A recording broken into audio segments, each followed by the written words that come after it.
Bismillahirrahmanirrahim. Assalamualaikum warahmatullahi ta'ala wabarakatuh. Alhamdulillah. Alhamdulillahilladzi hadana lihaza wa ma kunna linahtadiya laula an hadanallah. Wassalatu wassalamu ala Rasulillah wa ala alihi wa sahbihi wa man walah. Rabbi shrah li sadri wa yassir li amri wa hlul 'uqdatam min lisani yafqahu qawli. Subhanaka la ilma lana illa ma 'allamtana innaka antal alimul hakim. La haula wa la quwwata illa billahil aliyil azim. Yang berusaha lagi saya hormati Ustaz Ramadan selaku mursi majlis, yang dimuliakan Tuan Haji Murad bin Haji Husin Datuk selaku penaung surau At-Taqwa, Ustaz Hakim, seterusnya kepada ibu-ibu, bapa-bapa dan tuan-tuan, puan-puan, seluruh warga karya CBR yang dikasihi sekalian. Alhamdulillah, syukur kepada Allah Subhanahu Wa Taala kerana dengan izin serta limpah kurnianya, hidayah dan taufiknya, Allah telah memilih kita di kalangan ramai hamba-Nya pada waktu ini untuk diberikan kebaikan. Sesungguhnya dapat datang ke surau ini, dapat rokok dan sujud menyembah Allah Subhanahu Wa Taala, dan kemudian diizinkan berada di taman syurga, iaitu di majlis ilmu ini adalah satu keberuntungan yang sangat besar di sisi Allah. Walaupun mungkin majlis kita ni kelihatan sederhana saja pada pandangan mata, tetapi hakikatnya sangat besar pada pandangan Allah, pada pandangan Rasul, dan insya-Allah bila dilihat dengan pandangan mata hati, ya, majlis ini akan memberikan kita saadah, ketenangan. Majlis ini akan memberi kita barakah, kebaikan yang melimpah ruah. Majlis ini akan memberikan kita maghfirah, ya, keampunan, dan insya-Allah Allah akan tinggikan orang yang berada di dalam majlis ilmu.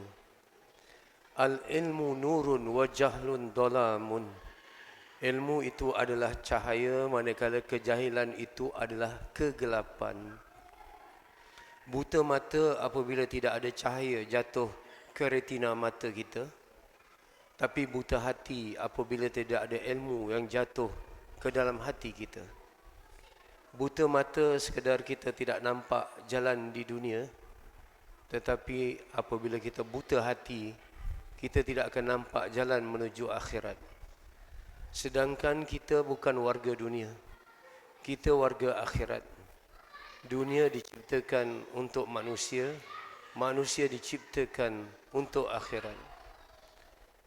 Datuk kita Nabi Adam AS dan nenda kita Siti Hawa AS berasal daripada syurga, terdampar di dunia untuk melalui ujian demi ujian, dan insya-Allah mudah-mudahan ujian itu dapat kita atasi, dapat kita tangani, hingga dengannya kita masuk ke dalam syurga semula. Itulah ultimate goal kita, itulah matlamat kita. Tuan-tuan, puan-puan yang dikasihi sekalian, pada kali ini peringkat awal, ya, pertama dalam surau yang kita, ya, baru resmikan, dan ini ceramah perdana yang pertama, saya diamanahkan untuk bincangkan satu tajuk yang paling basic, iaitu bahtera hidup ini, pelayarannya menuju akhirat. Ada 3 soalan yang sangat penting dalam hidup kita. Ada 3 soalan yang sangat penting dalam hidup kita, yang mana kalau kita dapat jawab soalan ini dengan tepat, insya-Allah kita akan dapat ketenangan, kebahagiaan dan juga kejayaan dalam hidup. Tetapi sekiranya kita tidak dapat menjawab dengan tepat, tersasar, maka tidak akan ada ketenangan, tidak akan ada kebahagiaan dan kejayaan dalam hidup kita. 3 soalan itu ialah, soalan yang paling asas ialah, dari mana kita datang? Kita ini dari mana? Kemudian untuk apa kita dijadikan di sini? Dan ke mana kita pergi selepas ini? 3 soalan ini, iaitu dari mana kita datang, untuk apa kita dijadikan, dan ke mana kita pergi selepas ini.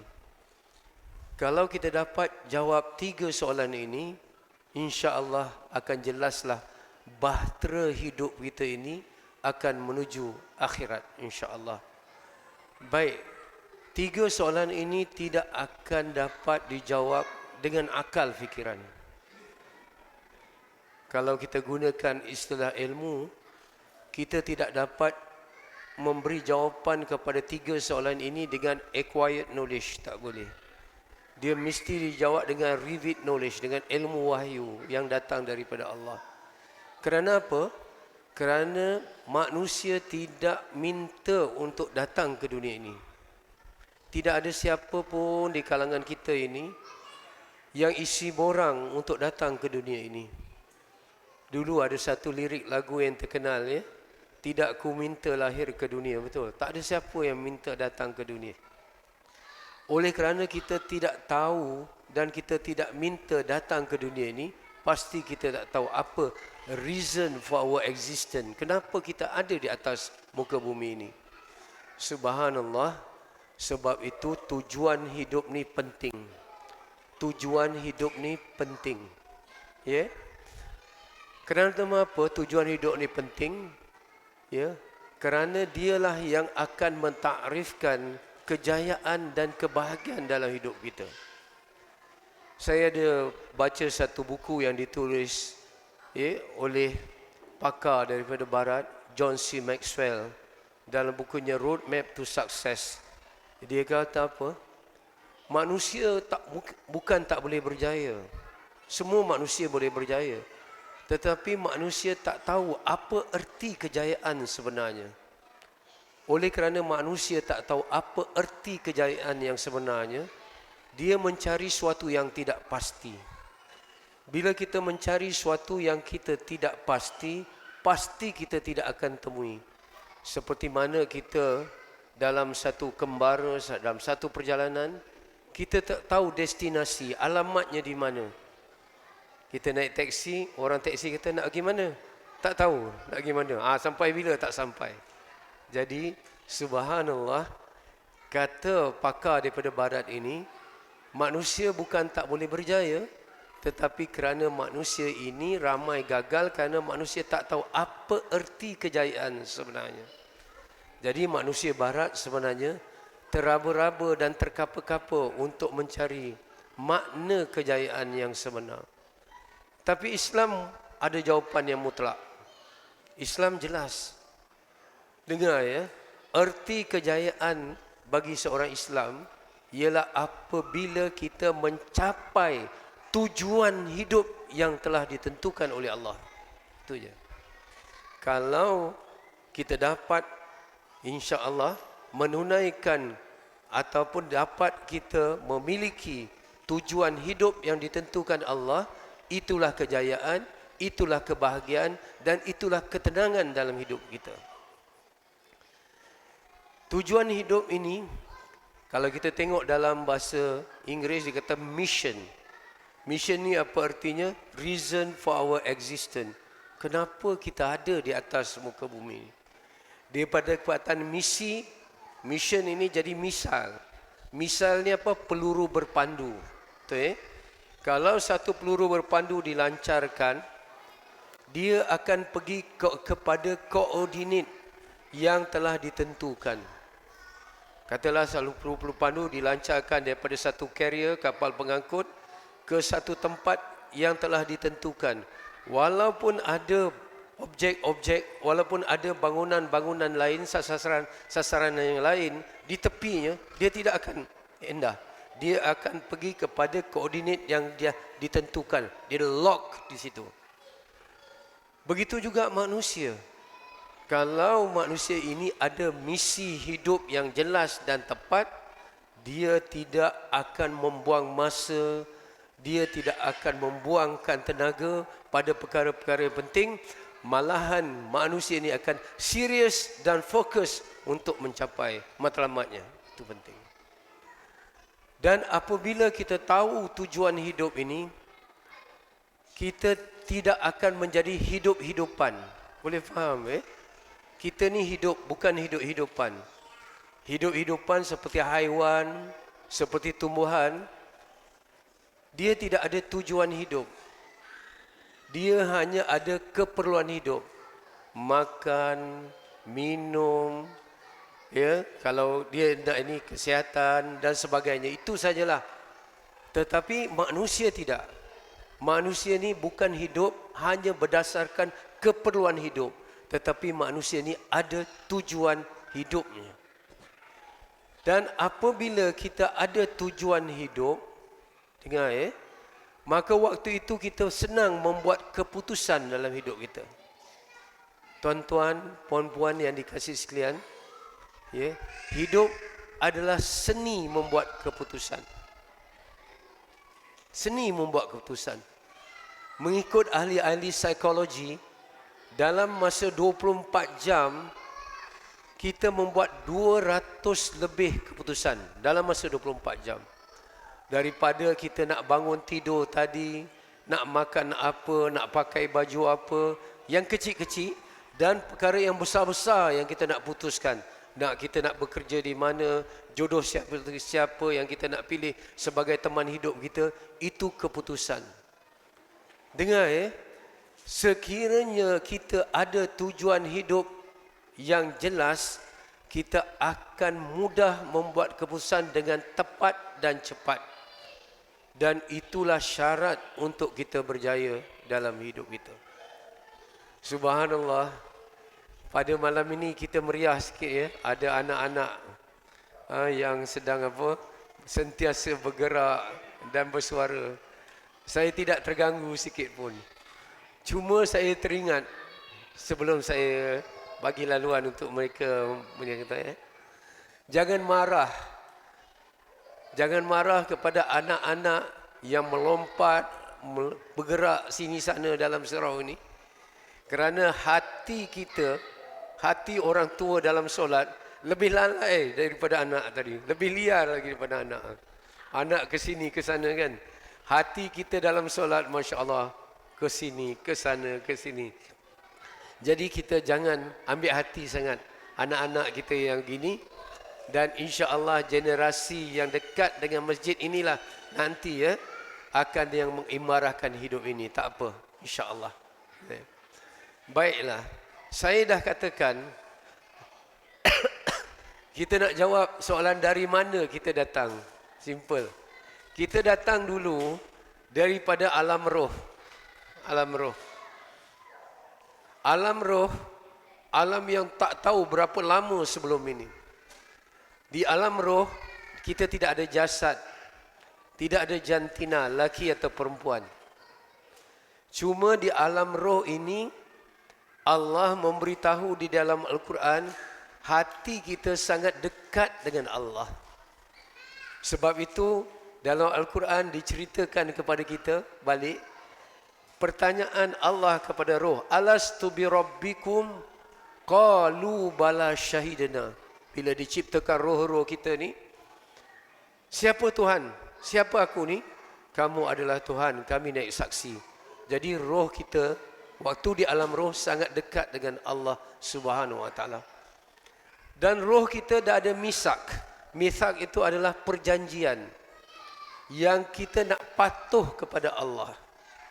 Subhanallah, sebab itu dalam doa iftitah kita, setelah kita takbiratul ihram, baca doa iftitah. Doa iftitah itu adalah pengulangan kepada janji kita untuk taat dan patuh seperti mana yang telah kita buat di alam roh. Jadi dia ulang semula. Inna salati wa nusuki wa mahyaya wa mamati. Ini adalah aku janji kita di alam roh yang kita ini ulang balik setiap kali kita nak solat supaya mengingatkan kita asalnya daripada alam roh ataupun alam arwah. Kemudian kita nak pergi ke alam dunia. Tapi sebelum kita datang ke alam dunia, kita singgah sebentar. Satu alam namanya alam yang dikatakan alam rahim, iaitu dalam perut ibu kita. Kita singgah sebentar.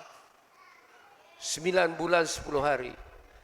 Pada usia 4 bulan dalam kandungan, dengar ya, pada usia 4 bulan dalam kandungan, semua telah ditentukan. Rezeki kita, ajal maut kita, sama ada kita ni baik atau buruk, dan ke mana akhir kita. Sudah ditentukan pada usia kita 4 bulan dalam kandungan di alam rahim. Semasa di alam roh, kita melalui proses yang dikatakan perjanjian. Maka dalam alam rahim ini, sebelum datang ke dunia ni, kita diberi pakaian. Pakaiannya apa? Jasad kita ni, dah tahu. Macam kita lah. Kalau kita nak menyelam, kita kena pakai baju. Kalau kita nak pergi naik ke angkasa, kita pakai baju angkasawan. Betul? Tapi dari alam roh, nak pergi ke alam dunia, mesti dapat jasad. Jasad yang kita dapat di alam rahim. Maka berlakulah proses yang dikatakan kelahiran. Jadi kita sekarang berada di alam dunia. Ni. Bila kita berada di alam dunia, subhanallah, ya, daripada alam dunia nanti, kita akan melalui satu proses yang dinamakan kematian untuk berpindah di alam barzah. Barzah artinya ya, barrier ataupun sempadan antara alam dunia dan alam akhirat, alam barzah. Dan nak masuk ke alam barzah, seperti mana daripada alam rahim nak pergi ke alam dunia, tengok ya, daripada alam rahim nak pergi alam dunia melalui satu proses dinamakan kelahiran. Maka daripada alam dunia ke alam barzah melalui proses yang dinamakan kematian.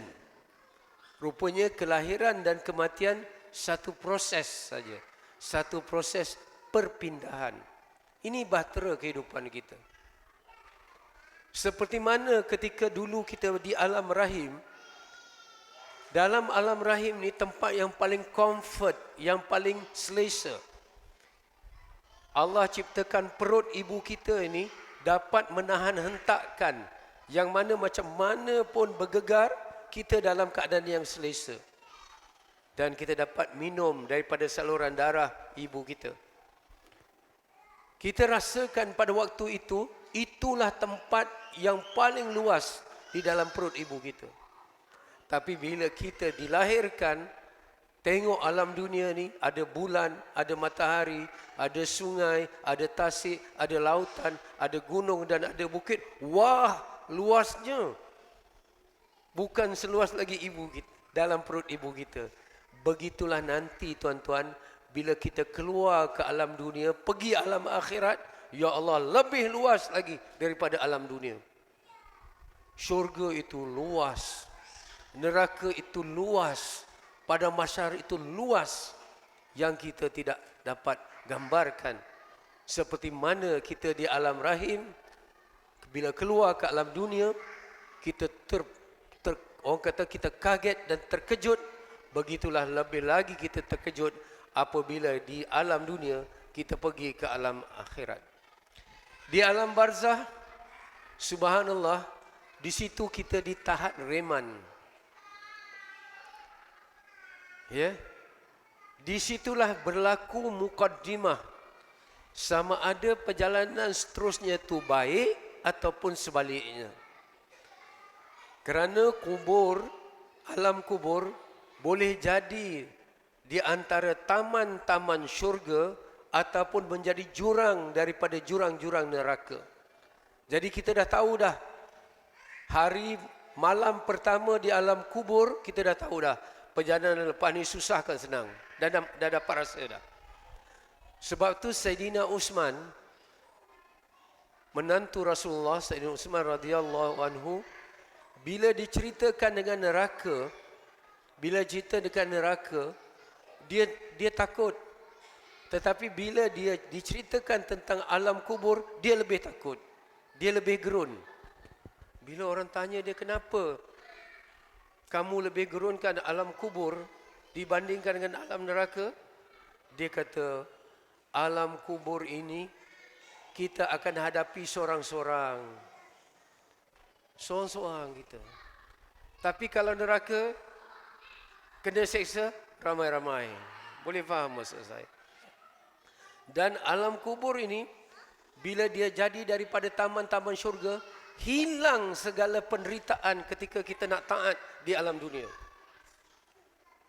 Dan kalau alam kubur kita ni menjadi jurang daripada neraka, hilang segala kenikmatan yang pernah kita rasakan di alam dunia. Contoh, katalah ada orang yang lahir-lahir saja di alam dunia ni, sampailah umur dia 70 tahun dia meninggal dunia.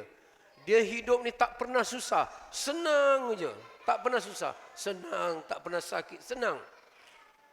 Tapi apabila dia mati dan dapat rasa jurang daripada api neraka di alam kubur, hilang 70 tahun kesenangan dia, macam dia tak rasa apa-apa.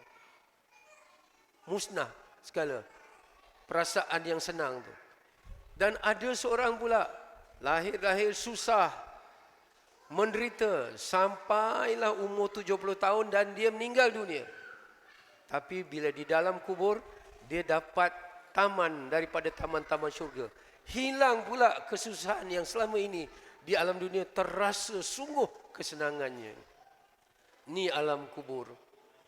Ya, tempat yang mesti kita lalui semuanya. Kafa bil mauti wa'izah. Cukuplah mati sebagai penasihat kepada kita. Zikir ada dua. Satu zikir yang berbunyi, subhanallah, alhamdulillah, itu berbunyi. Satu zikir yang senyap, iaitu ingat kepada mati. InsyaAllah. Kemudian, kita tak tahu berapa lama kita duduk di alam barzah. Contoh, ada orang yang duduk di alam dunia 60 tahun, tetapi dia sudah duduk di alam kubur selama 100 tahun lebih. Boleh faham maksud saya? Ya, daripada situ kita dibangkitkan menuju ke alam mahsyar. Kalau alam barzah itu tahanan reman, alam mahsyar ialah kita dibicarakan. Ada mizan, ada siratul mustaqim, ada pemberian kitab amalan, tangan kanan ataupun tangan kiri. Subhanallah, kita akan lalui. Pada waktu itu bila terima saja kitab, kita akan terkejut. Dalam rukan Al-Quran kata, kita akan terkejut. Begitu detail semua catatan-catatan dalam kitab amal kita.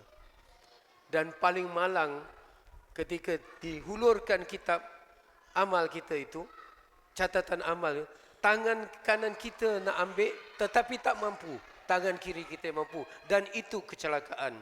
Dan waktu kita kata, apa? Habislah. Subhanallah. Ya. Marilah sama-sama kita hayati soal iman ini yang ghaibiyat dan sam'iyat, yang tidak boleh dilihat dengan pandangan mata, tetapi boleh dilihat dengan basirah, pandangan mata hati. Apa kata Sayyidina Ali radhiyallahu anhu? Manusia di dunia semua tidur. Bila mati baru dia terjaga. Kita ni di alam dunia ni, kita tak sedar. Kita hidup mencari kehidupan daripada rumah ini. Pahala, dosa, tak jelas. Ada setengah orang begitu. Bila mati baru dia terjaga. Maksudnya, ada akhirat. Ada pada mahsyar. Waktu itulah kita kata apa? Rabbana absarna wa sami'na. Ya. Maksud itu baru, ya Allah, kami dah lihat neraka yang menjurang. Sami'na, kami dah dengar dah bunyi daripada neraka yang bergolak itu. Waktu itu kita minta kembali ke dunia. Sebab itu orang yang bijak ialah orang yang celik mata hati dengan dapat melihat dari mana dia datang, untuk apa dijadikan Kemana dia pergi selepas ini? Bila di alam mahsyar, ya, kita akan pergi ke tempat syurga. Kalau catatan amal kita baik. Na'udzubillah, takut jatuh ke neraka. Jangan kata, ada orang setengah berkata, tak apalah, kalau ada iman sebesar biji sawi pun, last nanti masuk syurga. Jangan rasa macam tu. Kita tidak akan mampu duduk di dalam neraka walaupun sesaat. Kerana seksa daripada api neraka. Dengar ya. Yang paling ringan. Seksa yang paling ringan di neraka yang paling ringan. Neraka ni ada 7. Yang paling bawah orang munafik. Tetapi neraka yang paling ringan dan seksa yang paling ringan dipakaikan kasut daripada bara api neraka menggelegak otak orang tu. Satu saat pun takkan mampu kita menahan. Sebab tu guru-guru kita berpesan, 2 ni minta setiap hari kalau boleh dalam doa kita. Yang pertama minta husnul khatimah, yang kedua minta masuk syurga tanpa hisap. Minta masuk syurga tanpa hisap. Sebab kita takkan mampu walaupun sebentar duduk di dalam neraka. Bayangkan kita bergerak daripada Melaka ke KL, tiba-tiba aircon kereta kita rosak. Betul? Panas tak? Panas. Menderita tak? Menderita. Itu baru aircon rosak. Api neraka ni, api yang paling panas. Dulu kita belajar dalam sains. Api warna kuning dengan api warna biru. Api warna biru lebih panas daripada api warna kuning. Tapi tahu tak kita, api neraka itu warna hitam. Subhanallah. Paling panas. Dan ini diceritakan sendiri oleh Allah Subhanahu Wa Taala di dalam Quran. Supaya apa? Supaya bila kita memikirkan apa yang akan berlaku di sana, bergantung kepada apa yang kita lakukan di sini. Sebab itu kita kena bijak sana, bukan bijak sini. Boleh faham Itu yang Rasulullah SAW tegaskan. Orang yang paling bijak ialah orang yang paling banyak mengingati mati dan membuat persiapan untuk menghadapinya. Success, love, preparation. Kejayaan di hari akhirat bergantung kepada persiapan kita di dunia. Sebab di dunia, tempat nombor 3 ni tak lama. 60 tahun ke 70 tahun saja, betul? 60 ke 70 tahun. Umat Nabi Muhammad sallallahu alaihi wasallam usianya mengikut Rasulullah. Rasulullah 63 tahun. Kita lebih kurang 60 ke 70 tahun. Jangan minta panjang-panjang sangat. Nanti nyanyuk menyusahkan orang. Betul? Kalau umur kita 60 hingga 70 tahun, dengar hari di sisi Allah di dalam Al-Quran, Allah tegaskan, ka'alfi sanati mimma ta'udun. Satu hari di hari akhirat sama juga 1000 tahun di dunia. 24 jam di akhirat sama juga 1000 tahun di dunia. Artinya, kalau kita convert 63 tahun umur Rasulullah dan hitung panjang kita itu, hanya 1,5 jam saja umur di hari akhirat. 1,5 jam. 1,5 jam ni, kalau kita di universiti dulu, satu paper je. Satu paper nak ambil, kalau kita ambil paper biologi ke, kimia ke, 1,5 jam. Sebab tu, ada ahli yang bijaksana, dia kata apa? Dunia ini macam dewan peperiksaan. Dewan peperiksaan. Ya, kita diuji oleh Allah Subhanahu Wa Taala macam-macam. Dan orang yang bijaksana tadi, dia mengamalkan konsep, dengar pay now, play later. Pay now artinya bayar sekarang, play later, bersuka-suka, berseronok-seronok di hari akhirat. Dunia memang tempat berpenat. Akhirat nanti tempat kita berehat. Dunia kita diuji. Setiap dunia ini ada kekerohan. Makan, ada obesity, ada diabetes, ada. Semua diuji betul. Kekayaan kita buru nak sampai ke mana? Sebab dunia ni ada jemu bagi yang dapat, ada lesu bagi mereka yang tak mendapat. Artinya kita bukan kata ajaran Islam tidak mementing dunia, bukan. Tetapi dunia jangan diletakkan sebagai matlamat. Dunia hanya alat. Sebab tu Dr. Yusuf Qaradawi dia kata apa? Mencintai syurga bukan berarti meminggirkan dunia. Sebab dunia inilah yang perlu kita fully utilize, kita gunakan sepenuhnya. Buat kebaikan. Pay now, play later. Tapi ada orang yang bodoh. Dia pilih lain. Dia pilih play now, pay later. Dia nak bersenang-senang 1,5 jam, tapi dia nak berseksa-seksa selama-lamanya di hari akhirat. Sebab itu, kita perlu benar-benar bahtera pelayaran kita ni berakhir kepada akhirat. Saya tanya tuan-tuan, apa perlunya akhirat? Satu soalan yang mungkin kita tak berani tanya kepada ustaz-ustaz kita dulu ya. Satu soalan yang anggap tabu. Ustaz, kenapa ada hari akhirat? Hang jangan tanya macam tu. Kapiak nanti. No. Tetapi kita kena tanya dalam hati kita, kenapa perlunya hari akhirat? Hari akhirat ni fitrah. Semua yang ada agama semua percaya pada hari akhirat. Cuma tepat atau tidak. Orang Kristian dan orang Jews, Yahudi, dia agama samawi. Dia percaya juga dengan hell and heaven. Orang Cina percaya juga pada hari akhirat. Sebab itu bila dah mati, dia buat kenderaan, dia buat rumah, dia bakar supaya kehidupannya. Sejahat-jahat manusia, saya nak tanya, tuan-tuan, siapa manusia yang paling jahat sekali di dunia ni? Yang pernah hidup di dunia. Yang paling jahat, confirm jahat. Siapa yang tak kata dia ni jahat, dia tu jahat. Bukan Sarip Dul, Samsing Kampung Dusun, bukan. Ya? Yang paling jahat ialah Firaun.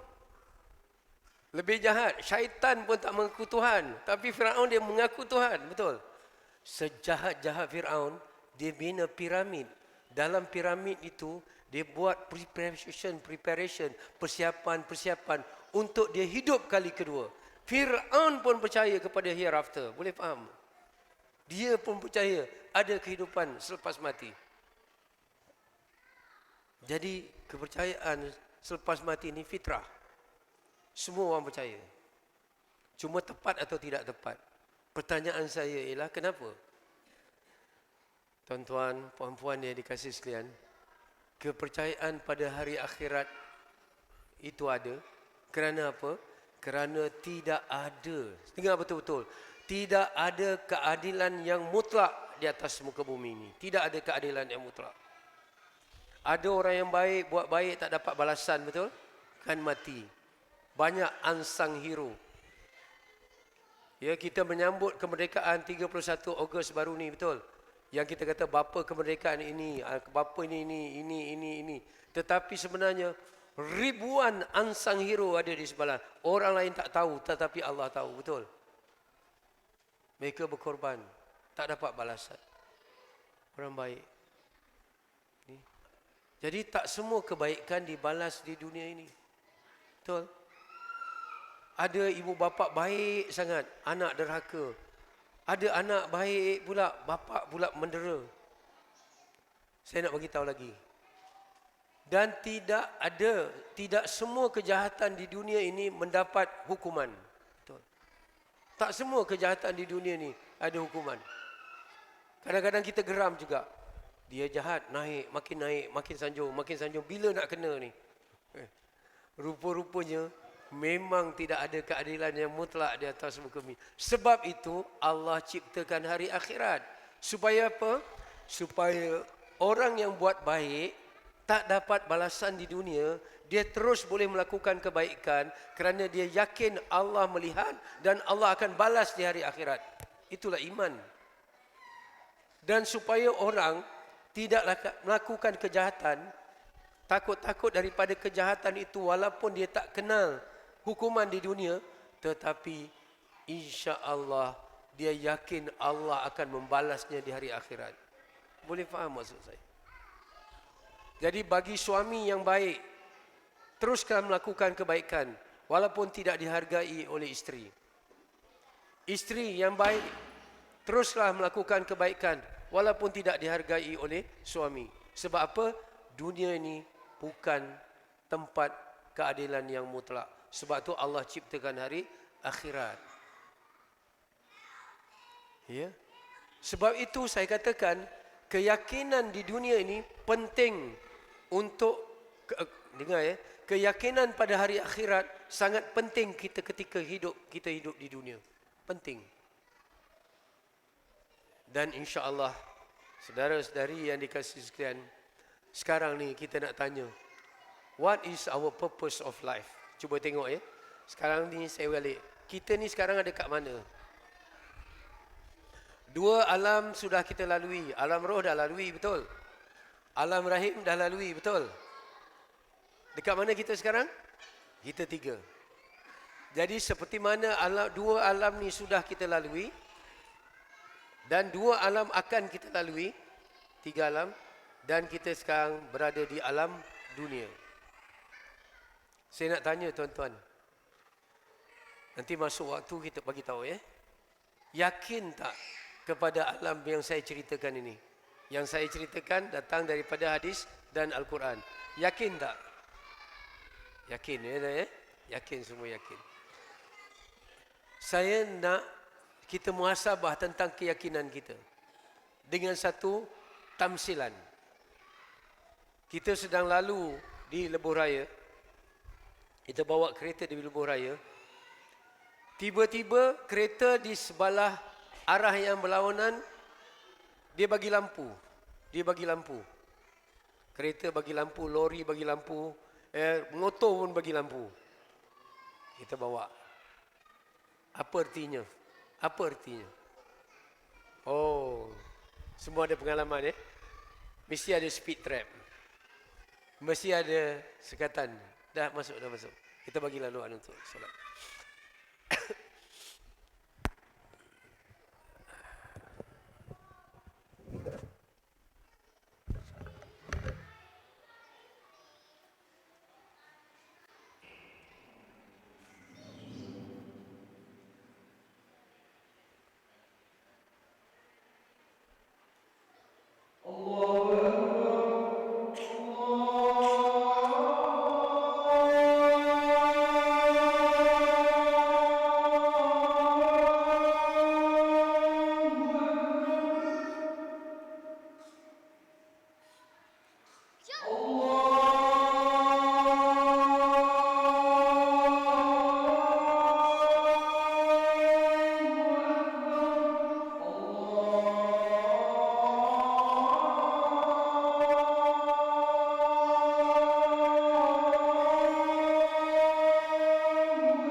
Ingat ya, tamsilan yang saya berikan.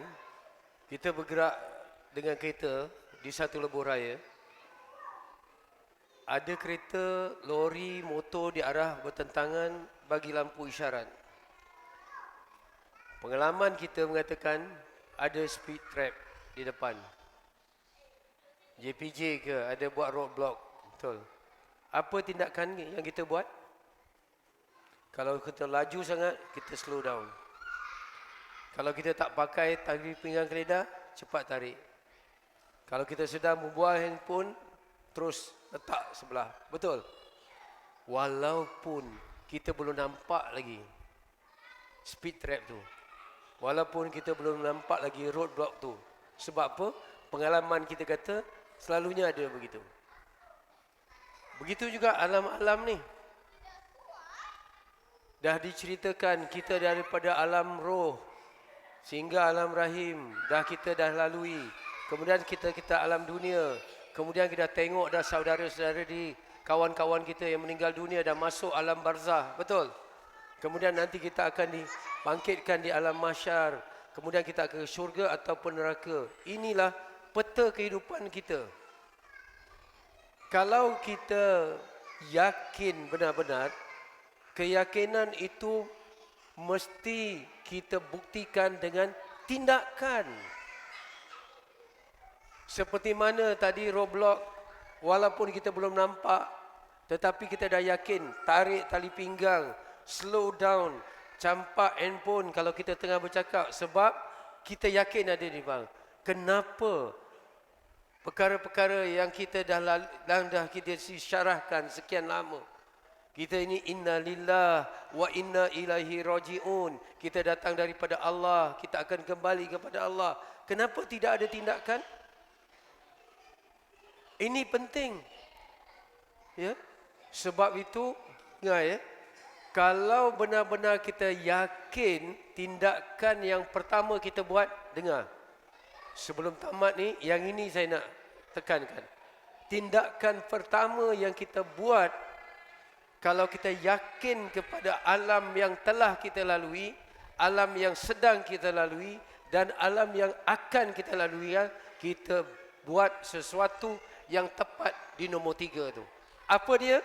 Kita tentukan tujuan hidup kita. Ini penting. Ini adalah soal trust dan asas. Back to basic. Soal trust.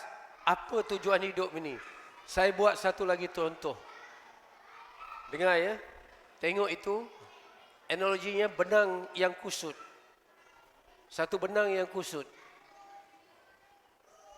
Kalau benang yang kusut ini, kita nak ungkaikan, kita nak leraikan, tak boleh gopoh.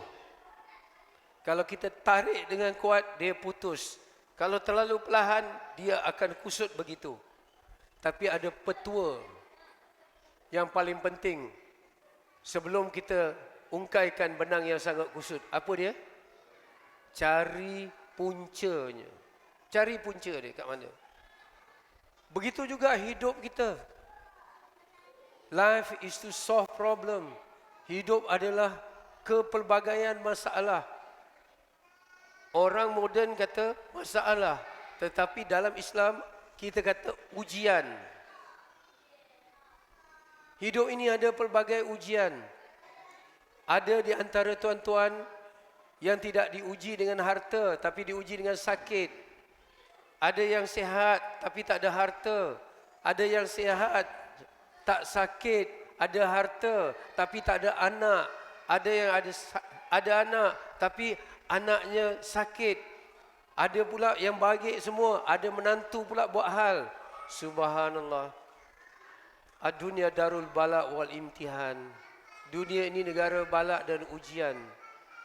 Kan awal-awal saya dah katakan, dunia ini umpama dewan peperiksaan. Dan kita menjawab 1,5 jam saja, iaitu 60 hingga 70 tahun. Walaupun begitu, kertas soalan dalam dewan peperiksaan yang di dunia ini, dia tidak sama antara seorang dengan seorang yang lain. Kalau dewan peperiksaan dulu, kalau kita duduk satu dewan, kalau kertas biologi, Daripada nombor 1 hingga 60, soalan sama saja. Setiap calon kena jawab. Tapi kalau di dunia ini, soalan orang ini berbeza dengan soalan ini. Soalan orang ini, soalan. Dan masa maksimum 1,5 jam. Tapi ada yang 1 jam saja. Ada yang setengah jam. Ada 20 tahun meninggal dunia. Ada yang 30 tahun meninggal dunia. Ada 40 tahun meninggal dunia. Tak sama. Hidup ini umpama benang yang kusut. Pelbagai masalah. Bagaimana tindakan kita untuk menyelesaikan kekusutan dalam hidup ni? Ya, seperti mana kita nak ungkaikan benang yang kusut, kita cari puncanya. Itu juga kalau kita nak selesaikan persoalan hidup kita yang banyak ini, kita kena mula kepada apa tujuan hidup kita. Ini yang dikatakan back to basic. Kembali kepada trust dan asas. Kata orang tua dulu, sesat di hujung jalan, balik ke pangkal jalan. Kalau hidup kita ni mana haywire. Harta dah ada, tapi kosong jiwa. Harta dah ada, tapi sering bertelaga. Jiwa tak tenang dan sebagainya. Oh, cari balik apa tujuan hidup aku. Balik. Mungkin di sana kita akan temui jawapannya. Tetapi sekiranya nanti tuan-tuan dan puan-puan, kita dah tahu tujuan hidup kita betul dan kita lalui tujuan hidup itu, banyak masalah datang, jangan balik ke pangkal jalan, melainkan teruskan perjalanan. Boleh faham maksud saya? Sesat di hujung jalan, balik ke pangkal jalan. Tapi kalau jalan kita sudah benar, banyak masalah, teruskan perjalanan, jangan berhenti. Ini subhanallah, manusia jawab macam-macam tentang tujuan hidup. Saya dah katakan, manusia tak dapat menjawab tujuan hidup dengan akal fikiran. Tak akan jawab. Pencipta hidup, iaitu Allah, jawab. Apa dia? Az-Zariyat ayat 56. A'udzubillahi minasyaitonirrajim. Selalu dah kita dengar. Wa ma halaqtul jinna wal insa illa liya'budun. Tidak dijadikan jin dan manusia melainkan untuk mengabdikan diri kita kepada Allah. Itu aja tujuan hidup kita. Yang pertama, yang kedua, wa iz qala rabbuka lil malaikati inni ja'ilun fil ardi khalifah, sebagai khalifah. Tapi pada malam ini saya nak fokus tentang nak jadi hamba Allah, nak jadi ibadah. Saya katakan kenapa awal-awal lagi. Contohnya pen di tangan saya ni. Pen ini dicipta untuk menulis. Selagi saya gunakan pen ini untuk menulis, pen ini sentiasa dalam keadaan baik. Tapi apa akan terjadi kalau pen ini saya ketuk, saya cocok, saya lontarkan ke dinding? Pen ini akan hancur. Pen ini akan rosak. Kenapa pen ini rosak? Karena dia digunakan bukan dengan tujuan dia diciptakan. Begitu juga manusia. Softwarenya, hardwarenya, hati, jiwa, pemikiran dan jasanya dicipta oleh Allah untuk tunduk dan patuh sebagai hamba Allah. Disitulah kebahagiaan, disitulah ketenangan, disitulah kejayaan. Sekiranya manusia buat sesuatu yang berbeza dengan tujuan dia diciptakan, dia akan menghancurkan dirinya sendiri. Sebab itu ketika seorang sahabat Rasulullah sallallahu alaihi wasallam bertanya kepada Rasulullah, "Ya Rasulullah, apa itu dosa? What is sin?" Apa itu dosa? Rasulullah memberi jawapan yang sangat menyentuh hati. Apa kata Rasulullah? Dosa itu suatu yang meresahkan hati kamu. Kenapa dosa meresahkan hati kita? Kerana kita dicipta untuk taat kepada Allah. Tapi kalau kita gunakan diri kita ni untuk derhaka kepada Allah, kita bukan saja menentang Allah, tetapi kita menentang diri kita sendiri. Sebab tu tuan-tuan, puan-puan yang dikasihi sekalian, kalau hari ini hari yang resah, gelisah, kalau minggu ini minggu yang resah, gelisah, bulan ini, tahun ini, selama ini resah dan gelisah, jangan cari jauh-jauh apa puncanya. puncanya kita sudah tersasar daripada tujuan hidup kita yang ditentukan oleh Allah. Baliklah ke pangkal jalan. Bahtera pelayaran kita sudah melelong. Subhanallah. Sebab itu orang kata, ya, dalam hidup kita ni, tujuan hidup ni, ya, selalunya perkara yang paling penting tetapi paling banyak diabaikan atau dipinggirkan. Anak-anak kita hantar ke sekolah, suruh dia belajar. Tak cukup dia belajar, kita suruh dia belajar cara belajar. Betul? Macam mana ambil nota, macam mana mendengar, belajar cara belajar. Tapi terlupa, apa dia tujuan belajar? Tujuan kita bekerja untuk apa? Tujuan kita bekerja untuk apa? Untuk dapat gaji. Daripada gaji kita beli rumah, kita sewa rumah, kita kenderaan, kita makan minum, pakaian dan sebagainya. Itukah tujuan kita hidup di dunia? Apa kata Profesor Dr. Hamka? Sekiranya kamu bekerja hanya untuk mencari makan, apa bezanya kamu dengan haiwan di hutan? Haiwan keluar daripada sarang, daripada kandangnya, hanya memikirkan makan, minum, berkelamin, benda itu saja. Takkanlah tujuan hidup kita untuk itu.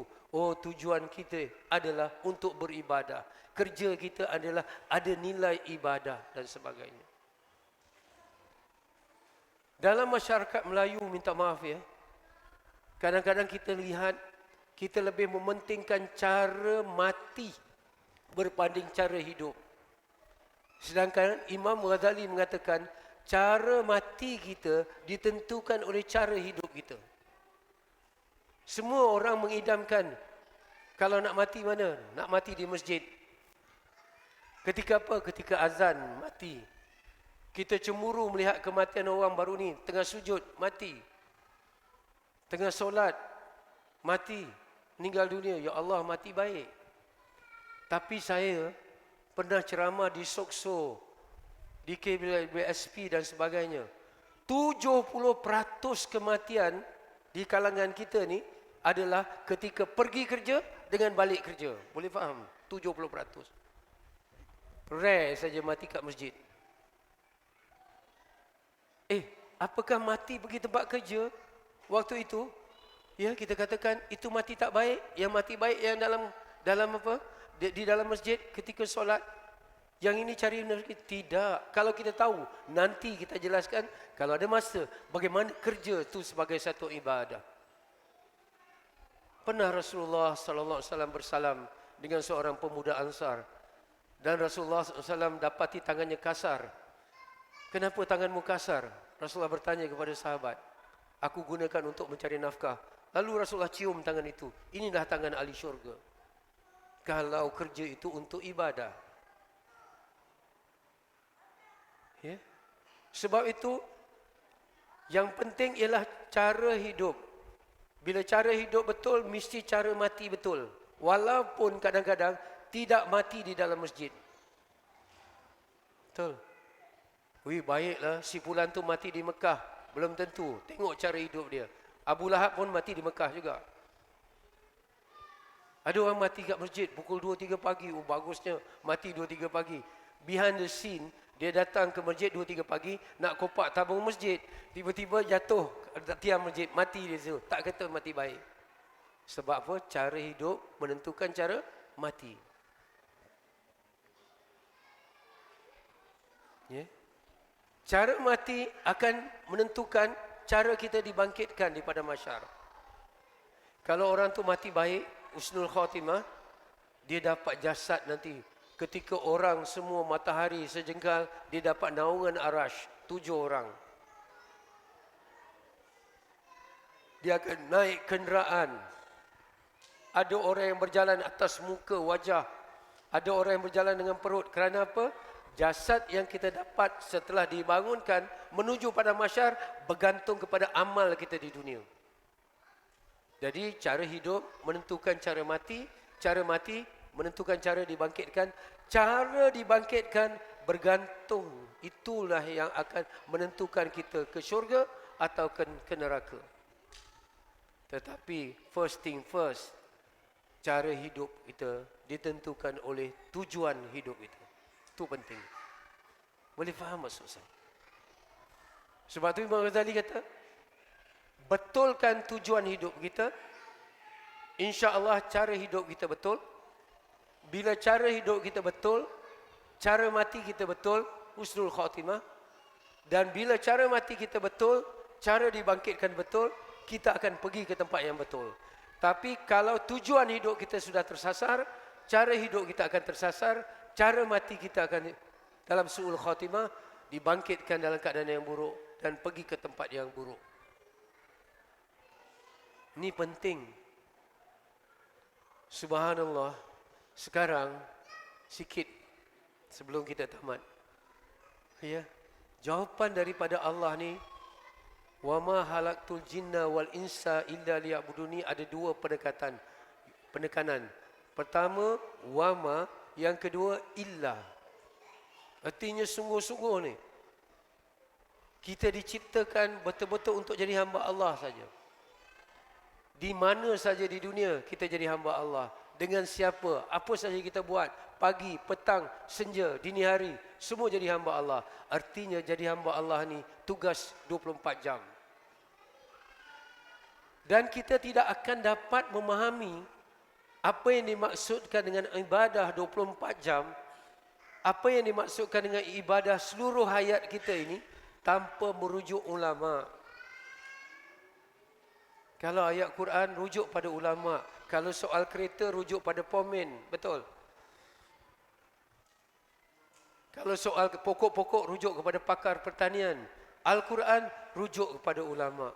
Ulama memberikan kita ibadah ini terbagi kepada 4. Kepada 3, minta maaf.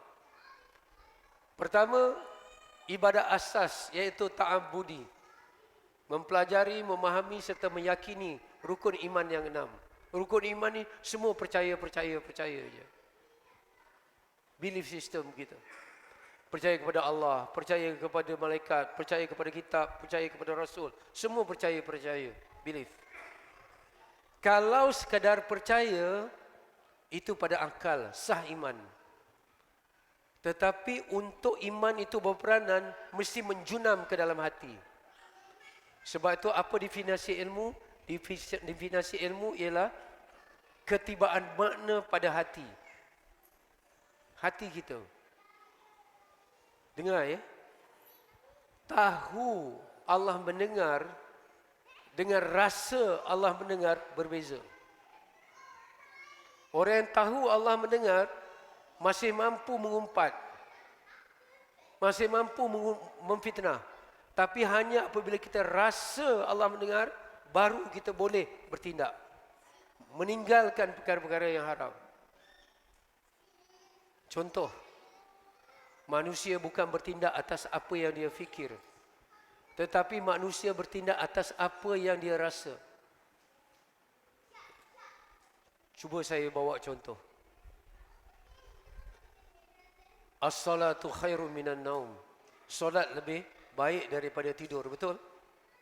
Semua, kalau tanya orang Islam, semua dapat jawab. Saya rasalah, solat lebih baik daripada tidur.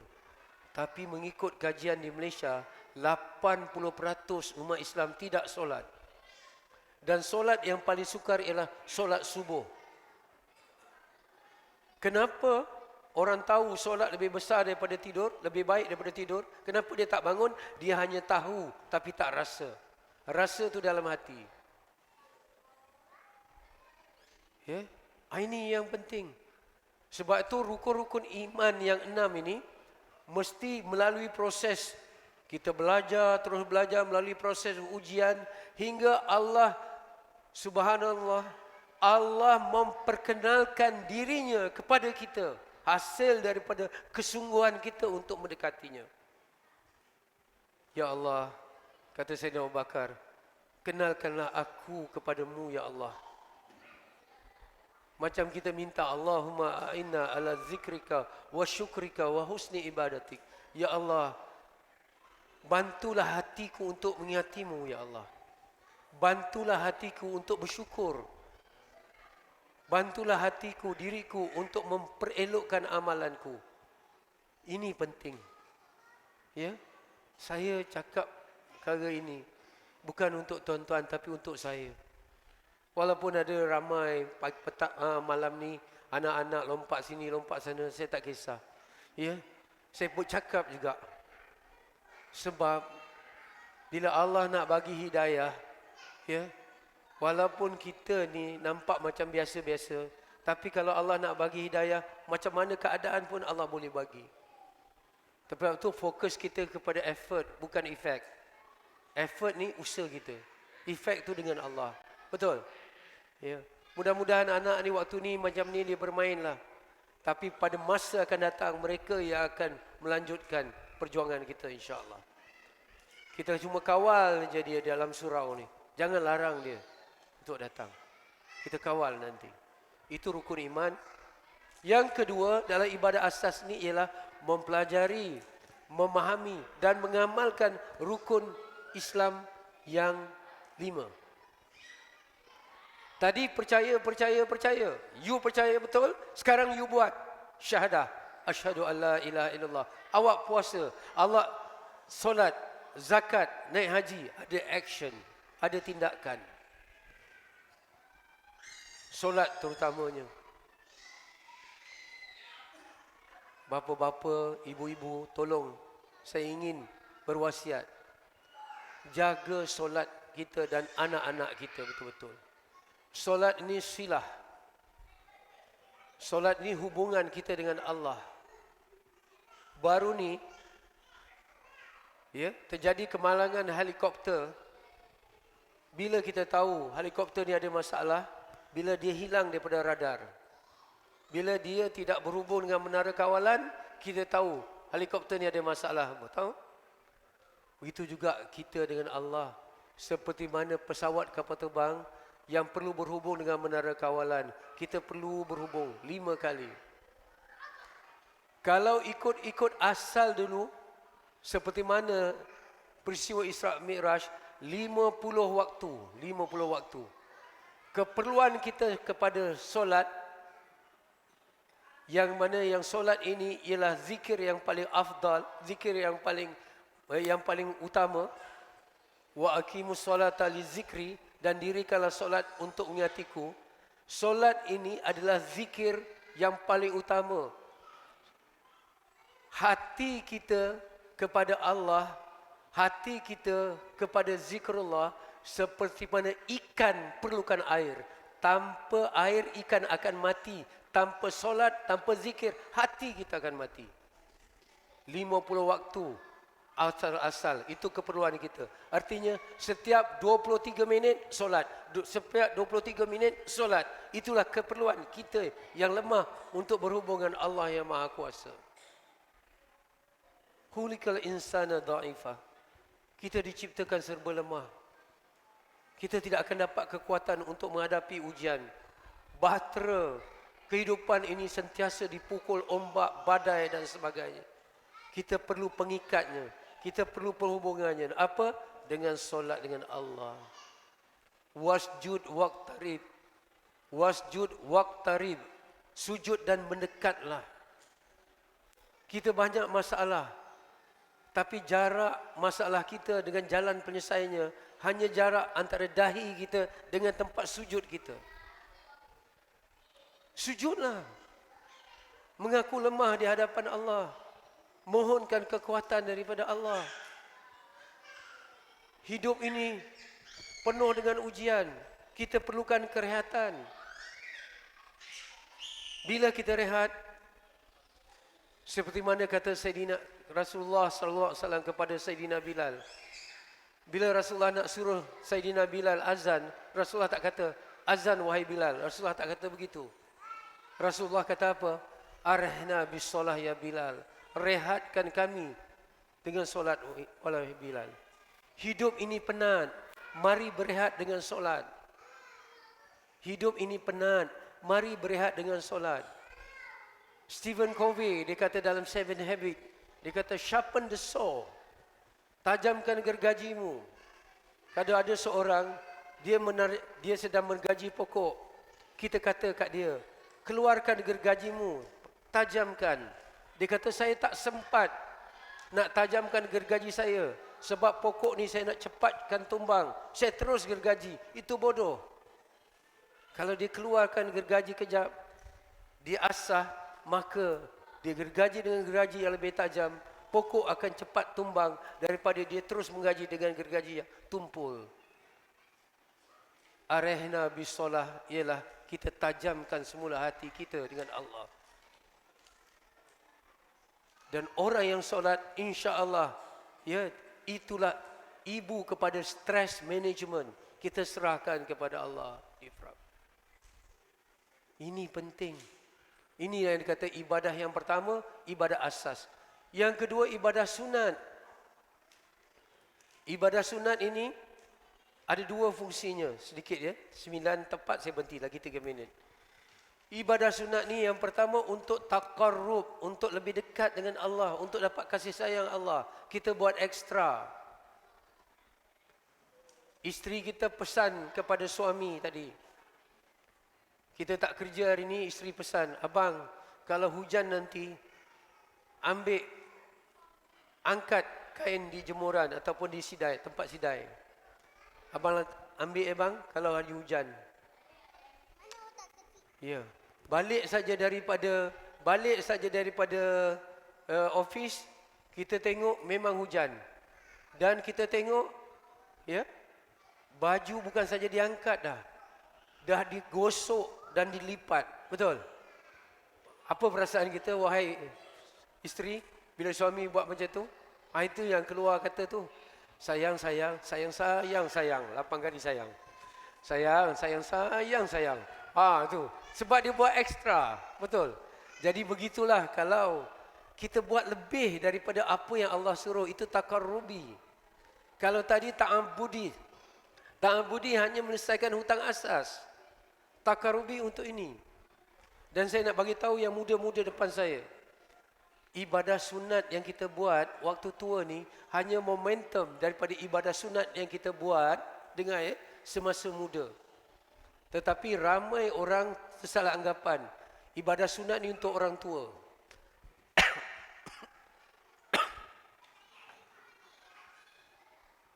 Kalau semayang wajib, habis semayang wajib, yang muda-muda, boom, keluar. Yang tua je sembahyang sunat. Yang 2 kumpulan. RTM dengan KRU je tinggal. RTM sama, rehat tunggu mati. KRU, kumpulan rambut uban. Itu yang tunggu. Yang lain semua keluar. Tapi sebenarnya, saya nak bagi tahu, sebab ada pengalaman. Saya pun umur 62 dah. Ya. Ibadah-ibadah kita, ayat-ayat Quran yang kita hafaz sekarang ni, bergantung kepada hafazan kita waktu kita muda. Tuan-tuan pernah tengok tak di kampung-kampung, kalau balik kampung, ada orang tua yang duduk dekat kedai-kedai, dia main carom, dia main damula, ya? Tengok wrestling kan.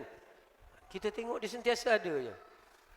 Dia tak boleh pergi ke masjid tu, dia tak boleh pergi masjid. Walaupun dia ada masa, tapi dia tak boleh pergi. Kerana apa? Kebiasaan dia tak ada begitu.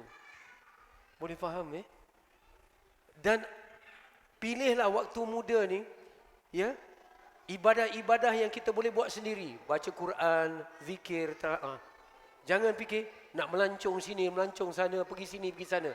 Nanti bila kita dah tua, tak larat, kita nak juga pergi melancong. Orang tak nak bawa dah, menyusahkan. Waktu tu kita gembira baca Quran. Anak-anak pergilah, cucu-cucu pergi. Kita baca Quran, kita zikir. Dah ada persiapan, betul tak? Ini. Subhanallah. Ya, ini ibadah sunat. Menampung kekurangan daripada ibadah wajib dan juga untuk mendapat kasih sayang Allah. Dan akhirnya ialah, ya, kita benar-benar yang kita lakukan, apa saja aktiviti, apa saja pekerjaan kita boleh jadi ibadah dengan menempuh syarat 2I.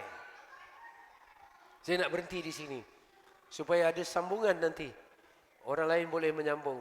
Betul Apa saja yang kita buat, memasak, bekerja, ya, riadah, apa saja kita buat boleh jadi ibadah kalau menjadikan 2I. I yang pertama ialah tujuan. ikhlas kerana Allah. Yang kedua, ittiba dengan sunnah Rasulullah. Yang kedua ialah ghayah. Yang kedua ialah manhaj. Yang pertama matlamat. Yang kedua ialah jalan. Dan inilah intipati ucapan kita yang dikatakan dua kalimah syahadah. Dua kalimah syahadah apa bunyinya? Asyhadu an la ilaha illallah wa asyhadu anna Muhammadar Rasulullah. Bahagian yang pertama ialah Allah, ghayah kita, tujuan kita. Dan Rasulullah adalah manhaj kita, jalan kita. Dan insya-Allah apa saja yang kita buat akan dapat jadi ibadah kalau menempuh dua syarat ini. Insya-Allah. Pertama, tujuannya kerana Allah dan jalannya mengikut sunnah Rasulullah sallallahu alaihi wasallam. Jadi sudah terjawab bahtera ya kehidupan kita menuju akhirat. Kita bukan warga dunia, kita warga akhirat. Dalam kita punya kad penalan ada tarikh lahir, tak ada tarikh mati, betul? Tapi tarikh mati dah ada dah setiap orang. Pada bila? 4 bulan dalam kandungan dah ada tarikh mati. Kita tak tahu tarikh mati bila, tapi pada hari ini ya 14 hari bulan September ini kita semakin dekat kepada tarikh kematian yang sudah ditentukan itu. Justru ketika kita semua menyambut tarikh lahir, ulang tahun kelahiran, orang kata selamat panjang umur, selamat panjang umur, sebenarnya salah, tak tepat. Selamat pendek umur sebenarnya. Ya, dah makin dekat kita dengan kematian. Ya, kita ni warga akhirat, di dunia tempat sementara saja. Subhanallah, qalil saja. Ya, ingat saya katakan sebelum ini, ya. Life is like a dream. Kita belajar row your boat. Life is like a dream. Betul? Ingat dulu ya. Rupanya benar kata Sayyidina Ali. Manusia semua tidur. Manusia semua tidur. Bila mati baru dia terjaga. Jadi mudah-mudahan kita terjaga sebelum kita mati. Kerana terjaga sebelum mati baru dapat kita buat perubahan. Dari mana kita, ke mana dan untuk apa kita dijadikan. Sekian wabihi wallahu alam. Assalamualaikum warahmatullahi taala wabarakatuh.